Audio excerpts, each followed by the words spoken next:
Hello students, welcome to Automotive Component Design.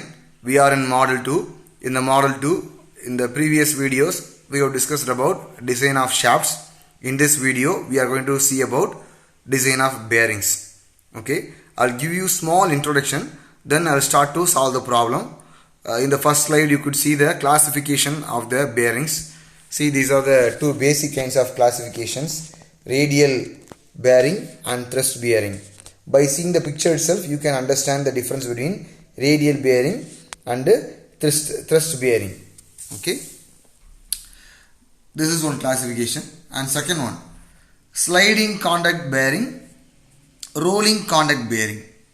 Rolling contact bearing means around this first shell, between the first shell and second shell, there will be balls. Okay, there will be balls. So this is rolling contact bearings. But in sliding contact bearing, between the first cell and second cell, there will be a fluid or lubricant oil will be there. Okay, lubricant oil will be there. So this is the difference between sliding contact bearing and rolling contact bearing. And here they have given the applications where they will use sliding contact and where they will use rolling contact bearing. Okay, you just see the picture, you will understand. So this is the applications of sliding contact bearing, and these are the applications of rolling contact bearing. Mostly you might have seen the rolling contact bearing. Okay, in many places we can see this. Even in cycle, in the rear wheel you can see this. Okay, in many places you could see this rolling contact bearing. Okay. Next, further, this rolling contact bearing is classified into these many types. First one, deep groove, cylindrical roller. Here we have a ball-like roller, no? But here we will have a cylindrical kind of thing. A small kind of cylindrical stuff will be a roller here. Okay. Then angular contact. Then self-aligning. Okay, self-aligning means, suppose if the shaft is somewhat inclined, means based on that inclination, this balls will adjust the angle of the bearing also. Okay. Then spherical roller, then taper roller, thrust ball bearing. Okay. So these are the classifications, further classifications of the rolling contact bearing. Okay, right. Now we will enter into the problem. On bearing, two kind of loading will be there. One is static loading, okay, another one is dynamic loading. Static loading means when the shaft is not running, the thing is at rest. At rest, what kind of load will act on the bearing?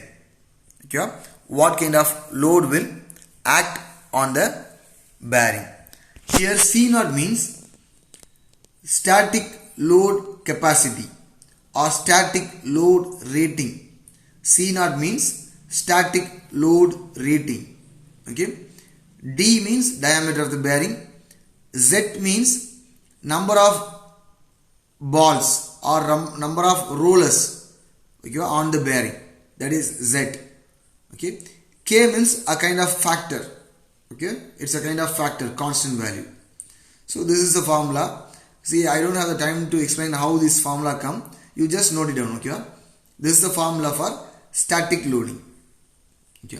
Mostly we will not solve problem based on static loading condition. We will solve the problem based on the dynamic load only. Okay. So this is Streiberg's equation. Okay. Now, dynamic load capacity. Dynamic load carrying capacity. I told you, no. In the shaft, in the beginning, there might be a different kind of load. In the end or in the middle of the operation, load value might be changed. Okay. So that kind of load is called dynamic loading. Okay. Then and there, the amount of load given on the bearing or given on the shaft will change. So that is called as dynamic load. Okay. Here, what are the things we are going to find out? Here we have to find out the dynamic load value. Okay, P value. Otherwise, they will tell us to find the dynamic load capacity, capital C value. Mostly we'll have the question based on these three datas. C, capital C means dynamic load rating or dynamic load capacity. Newton, unit is Newton. Okay. P, capital P means dynamic loading. Capital P means dynamic loading. This L10, L10 means life. Okay, life of the bearing. Rated bearing life. How many revolutions the bearing can rotate? Okay, it will be 2 million or 3 million. How many revolutions? How many revolutions a bearing can rotate? Okay, that's what L10. Simply L means L10H means, here they are given L10H. L10H means bearing life in terms of hours, like 1000 hours, 2000 hours, like that. If they are given the data means, that is called L10H. L10H. So we have to convert the L10H to L10. L10 formula is 60 into N into L10H divided by 10 power 6. Where N is the speed of the shaft or speed of rotation of the bearing. Okay. Mostly they will give the dynamic loading value. Dynamic load value mostly they will give. Suppose they didn't give means, for that this is the formula. X V Fr plus Y Fa.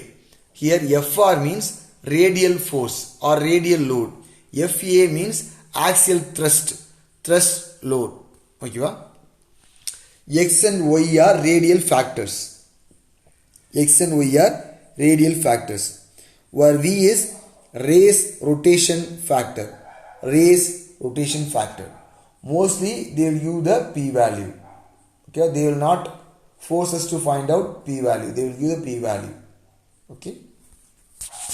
So these are the formulas. Long derivation is there. That if you see the Bandari book, machine design book by Bandari. Okay, if you see that book means there you can see how these formulas will come. Okay, they will give the long explanation for that. Okay. Now we will solve one problem. A simple problem. Okay. Let us read the question. In a particular application, the radial load acting on a ball bearing is 5 kN and the expected life for 90% of the bearings is 8000 hours. This 90% means while designing the bearing, there is a consideration like if the bearing satisfy these conditions, these formulas means the particular bearings, okay, the particular bearings manufactured based on these conditions, they are telling that the probability 90% of the bearing will work more than the L10. Okay, more than the life which we are going to find out, more than that it will work. 90% of the bearings will work more than what we designed for it. Okay, suppose if we design for it like 20,000 hours means 90% of the bearings which is designed based on these conditions will work more than 20,000 hours. Okay, that's what they are telling. Only 10% of failure might come. Okay, failure means that too that will work around, it will reach nearly 20,000 hours but it cannot survive more than that. That is the meaning of this term. 90% of the bearings is 8,000 hour. Calculate the dynamic load carrying capacity of the bearing where the shaft rotates at 1450 rpm. So this is the question. Let us write the given data. They have given the radial load value. Radial load value is 5 kN. Okay, radial load value is 5 kN. Then how many hours it will work? It will work for around 8,000 hours. Okay, it will work for around 8000 hours. What is the speed at which the bearing rotates? 1450 rpm. Now substitute. Now we know the formula. The formula is C equal to P into L10 power 1 by 3. C, dynamic load capacity, equal to P into, P means dynamic load, into L10. Okay, life of the bearing. Okay, life of the bearing in terms of revolution. L10 means L10 power 1 by 3. This is the formula. So we have to find out L10 value, then we have to find out P value also. First of all, to find out L10 value, the formula is 60 into N into L10H. L10H means in terms of hours. Okay, in terms of hours, divided by 10 power 6. So substitute the value 60 into 1450 into 8000 divided by 10 power 6. We will get 696 into 10 power 6 as the answer. So 696 million revolution. We are getting the answer as 696 million revolution. Okay.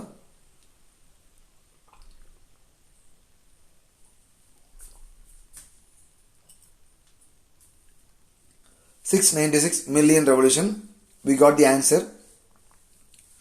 Now substitute the values and we have to find out P value. No, here they are given only radial force. Here they are given only radial force. They didn't mention any thrust force. If they didn't mention thrust force, means we don't want to take that value. Also they didn't give the value of X. Also they didn't give the value of V. So we can omit X value and V value, because in the previous formula here we have seen, no, P equal to XVFR plus YFA. Here they didn't give FA value, so we can omit this term. Also they didn't give X value, V value in the question. Since they didn't give the values, we can take that values as 1. Okay, va? So P will be equal to FR. So P is equal to FR. Answer is 5000 Newton.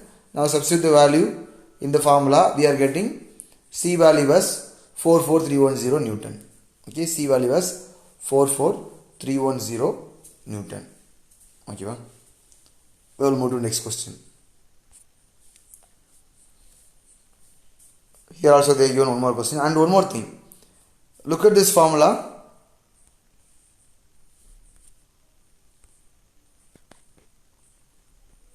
This formula for C. C equal to P into L10 power 1 by 3. Okay, va? And see here, for ball bearings, C equal to P into L10 power 1 by 3. For roller bearings, C equal to P into L10 power 0.3. So small change in formula. Here 1 by 3, here 0.3. Okay, so remember that. So this is ball bearing. So in this formula we have used P into L10 power 1 by 3. But in the next sum they have given roller bearing. See, taper roller bearing. So small change in formula.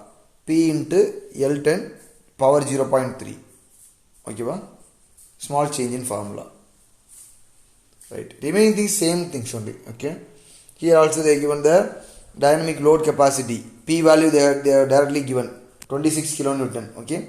Desired life, 90% of the bearing is 8000 hours. That also they are given. And the speed is 300 rpm. That also they are given. Calculate the equivalent radial load and the bearing can carry. Okay. We have to find out the equivalent load value. P value we have to find out, and from that we have to find out the radial value. Okay. So substitute the values. L10 equal to 60 into speed into hour in terms of hours. 8000 divided by 10 power 6. So 144 is the answer. Okay, 144 is the answer. Next, C equal to P into L10 power 0.3. We know the C value. C value is 26 kilonewton. We know the L10 value 144. So that we can find out P value. P value is 5854.16 Newton. Okay, 5854.16 Newton. So here there is no axial thrust. So it will be directly equal to FR value. That's all. Okay, very simple. In the next class we will solve one more problem in the bearing.